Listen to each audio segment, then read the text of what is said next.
Welcome to RJ classes. और अपना जो अभी का टॉपिक है that is the radio activity. Class 10 के लिए मॉडर्न फिजिक्स भी आप बोलते हो इसको। देखिए, तो रेडियो एक्टिविटी इसमें हमको दो पोर्शन पढ़ना होता है। एक तो हमको पढ़ना है एटम के बारे में and other is totally about the radio activity. तो एटम के बारे में तो आप ढेर सारी चीज़ें जानते हो। एटम है स्मॉलेस्ट पार्टिकल ऑफ एलिमेंट है, फ्री होके रह सकता है, नहीं रह सकता है, केमिकल रिएक्शन में टेक पार्ट करता है।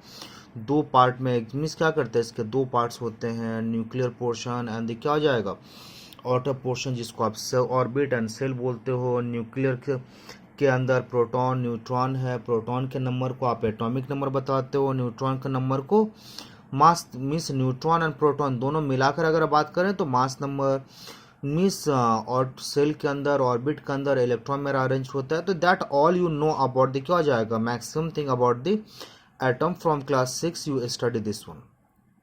अभी जो हम लोग बात करने वाले that is the radio activity. तो सबसे पहले हम बात करते हैं डेफिनेशन से, आप रेडियो एक्टिविटी किसको बोलते हो।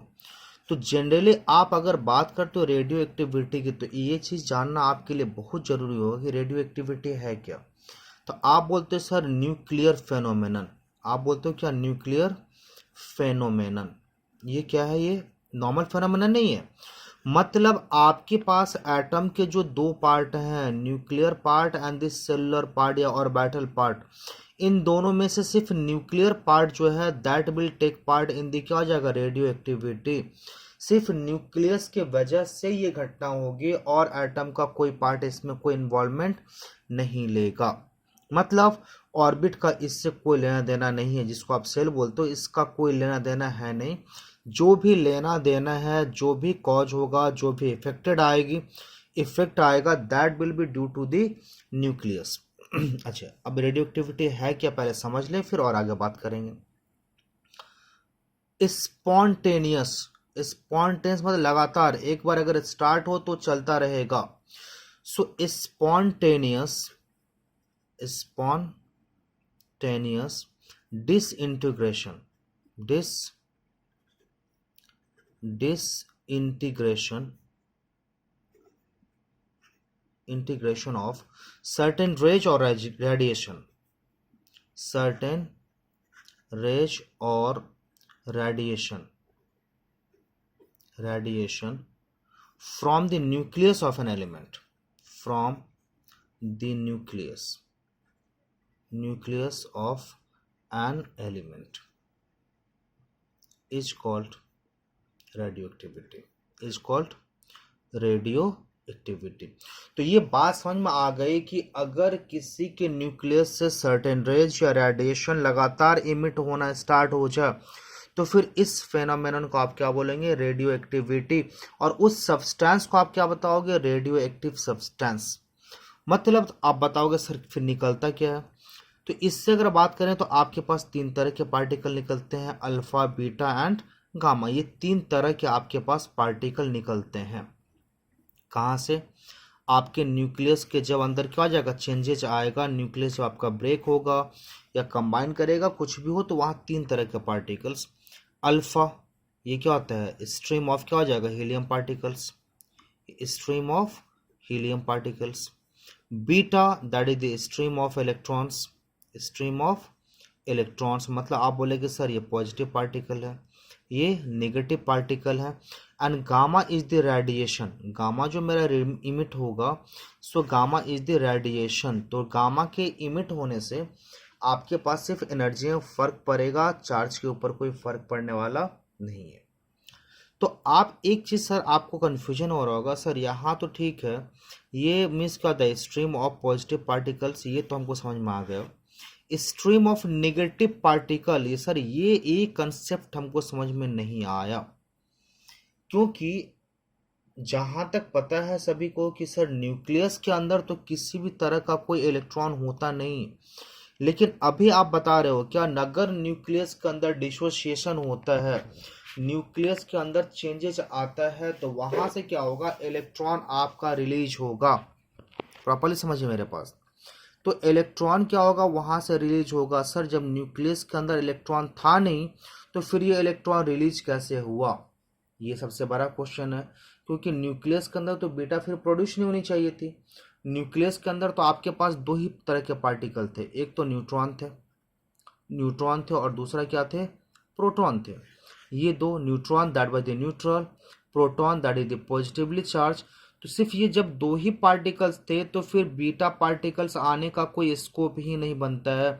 तो फिर ये पार्टिकल आया कहाँ से, ये पार्टिकल कहाँ से आया जरा समझिए। न्यूट्रॉन, देखो प्रोटॉन तो अपने पास क्या होता है, एक पर्टिकुलर नंबर में होता है। न्यूट्रॉन जिसकी ज़्यादा मीन्स क्या हो जाएगी, ज़्यादा अमाउंट में जो आपके पास पाया जाएगा, जिसकी वजह से मेन रेडियो एक्टिविटी मीन्स क्या होता है, रेडियो एक्टिव फेनोमेनन होता है, that is due to the neutron.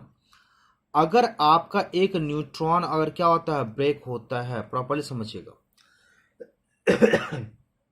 अगर एक न्यूट्रॉन ब्रेक होता है तो ये एक प्रोटॉन और ये एक इलेक्ट्रॉन क्या करेगा, प्रोड्यूस करेगा। प्रॉपर्ली समझिए, अगर आपका एक न्यूट्रॉन न्यूक्लियस के अंदर डिसोशिएट होता है, so after dissociation it will produce a proton. क्या क्या बना यहाँ से, उसी न्यूट्रॉन से एक प्रोटॉन बना और क्या बना, एक इलेक्ट्रॉन बना। तो प्रोटॉन तो आपके पास न्यूक्लियस के अंदर रह गया, एंड इलेक्ट्रॉन जो है, यही इलेक्ट्रॉन, ऑल तो न्यूक्लियस के अंदर इलेक्ट्रॉन नहीं था, लेकिन प्रोटॉन सॉरी इलेक्ट्रॉन नहीं था, लेकिन न्यूट्रॉन के टूटने के कारण ये इलेक्ट्रॉन क्या हो गया, डेवलप हुआ, और यही electron as a stream of beta particle निकलता है। होप आप समझ गए होंगे। अच्छा, अब चेंजेस क्या आएगा, अगर किसी के न्यूक्लियस से अगर हम अल्फा पार्टिकल निकाल दें तो उसके अंदर क्या क्या चेंज आएगा, अगर हम बीटा पार्टिकल निकाल दें फिर क्या चेंज आएगा, और अगर हम गामा पार्टिकल्स निकाल दें तो फिर क्या, गामा जो रेडिएशन है उसको निकाल दें फिर क्या चेंज आएगा। तो अगर आप किसी के न्यूक्लियस से अगर आपके पास अल्फा पार्टिकल रिलीज होता है, सो अल्फा पार्टिकल आपने क्या बोला, आपने बोला stream of helium particles, and helium के अगर आप लिखो तो क्या लिखते हो, mass number that is the 4 and atomic number 2। तो अगर अल्फा पार्टिकल रिलीज होता है तो आपके पास जो एटॉमिक नंबर है, एटॉमिक नंबर रिड्यूसेस, क्या हो जाएगा, ये रिड्यूसेस बाय कितना, 2, and mass number reduces by कितना, 4। तो मतलब आप ये समझ जाइए कि आपके अगर एक पर्टिकुलर एलिमेंट से अल्फा पार्टिकल अगर निकल गया, वहाँ एटॉमिक नंबर कितना कम हो जाएगा, 2 कम हो जाएगा, एंड मास नंबर कितना कम हो जाएगा, 4 कम हो जाएगा। तो ये आपके पास क्या हो जाएगा, कहानी निकल आया।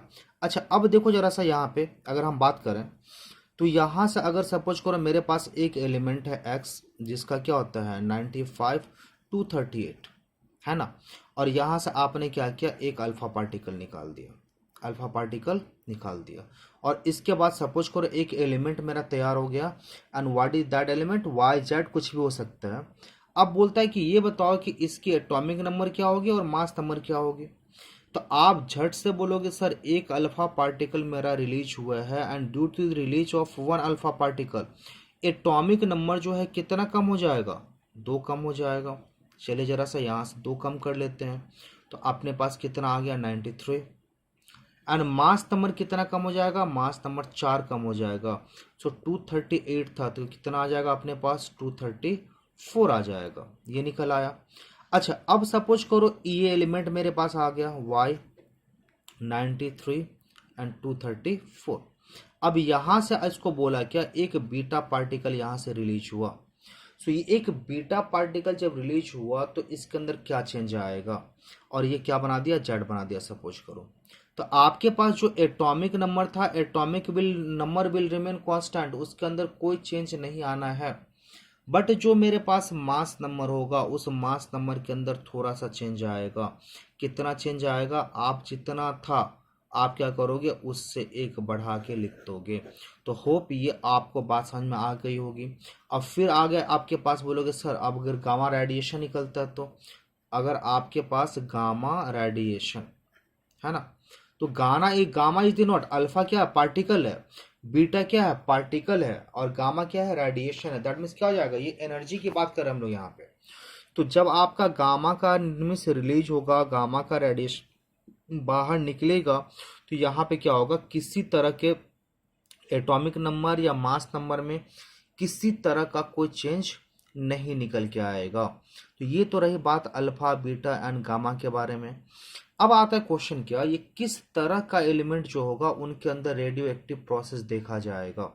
तो देखो ऐसा कोई भी एलिमेंट जिनके अंदर चार्ज एंड मास का रेशियो 1.5 इसके आसपास या इससे ग्रेटर हो, तो वैसे किसी भी एलिमेंट के अंदर क्या हो जाएगा, रेडियो एक्टिव प्रोसेस होगा। और बहुत सिंपल लैंग्वेज में ये समझ लो, अगर किसी भी एलिमेंट के अंदर न्यूक्लियस का अमाउंट कैसा है, बहुत ज़्यादा है nucleus in comparison to the nucleus के अंदर जो न्यूट्रॉन का नंबर है बहुत ज़्यादा अगर है in comparison to the proton, so under that situation the element will क्या हो जाएगा, become a radioactive element and its nucleus will क्या हो जाएगा, डिसइंटीग्रेट। सपोज करो जैसे यूरेनियम क्या हो जाएगा 92 एंड 235 आपके पास होता है, आप बोलते हो सर ये तो रेडियो एक्टिव है। तो आपके पास प्रोटॉन कितना आ गया 92, आपके पास न्यूट्रॉन कितना आ गया, जरा सा काउंट कर लो 235 है, और आप क्या करते हो 92 आपने क्या करना माइनस करना है, माइनस करो जरा सा, क्या आ गया 3 आ गया, एंड 13 से 9 माइनस किया 4 आ गया 143। अगर आप 92 को अगर आप 92 से अगर 143 को अगर आप क्या करोगे डिवाइड करोगे, यू विल फाइंड क्या क्या हो जाएगा, ये 1.5 या ये 1.5 के आसपास या उससे ग्रेटर ही वैल्यू आएगा, and that's why it is क्या हो जाएगा रेडियो एक्टिव एलिमेंट। तो अगर किसी भी एलिमेंट के चार्ज एंड मास का जो रेशियो होगा वो रेशियो अगर 1.5 उसके आसपास या उससे बड़ा अगर वैल्यू होता है, सो दैट एलिमेंट विल क्या हो जाएगा रेडियो एक्टिव एलिमेंट। और ये हमेशा क्या करेंगे डिसइंटीग्रेट करना स्टार्ट करते रहेंगे। तो ये जो था तो ये बेसिक इन्फॉर्मेशन। अब देखो रेडियो एक्टिव प्रोसेस जो है कितने टाइप्स का हम लोग पढ़ते हैं, दो तरह के। One is the nuclear fusion, पहला बात करते हैं क्या nuclear fusion, and other will be the क्या हो जाएगा nuclear fission. There are the two types of process. तो फिजन एंड फ्यूजन, देखो बोथ द प्रोसेस ऐसा है जिसमें एक में आपका न्यूक्लियस क्या करेगा कंबाइंड करेगा, एंड जो दूसरा प्रोसेस है उसमें मेरा न्यूक्लियस क्या करेगा मीन्स डिसोसिएट होगा, एक से ज़्यादा न्यूक्लियस बनेगा, हेवी न्यूक्लियस बना के देगा। और एक में क्या करेगा हेवी न्यूक्लियस जो है वो छोटे छोटे न्यूक्लियस में क्या हो जाएगा अपना डिसोसिएट होगा। तो ये जो आपके पास है न्यूक्लियर फिजन की बात कर ले, न्यूक्लियर फ्यूजन की बात कर ले, when two or more nucleus, when two lighter nucleus combine together to form a heavy nucleus, that is said to be the क्या कहलाएगा न्यूक्लियर फ्यूजन। और न्यूक्लियर फ्यूजन की अगर बात करें कि when a heavy nucleus dissociate to form क्या हो जाएगा मींस टू और मोर लाइटर न्यूक्लियस, तो इस प्रोसेस को आप क्या बोलेंगे न्यूक्लियर फ्यूजन बोलेंगे। तो होप आप रेडियो एक्टिव का भी जो बेसिक जो कंसेप्ट था वो कंसेप्ट आप समझ चुके होंगे।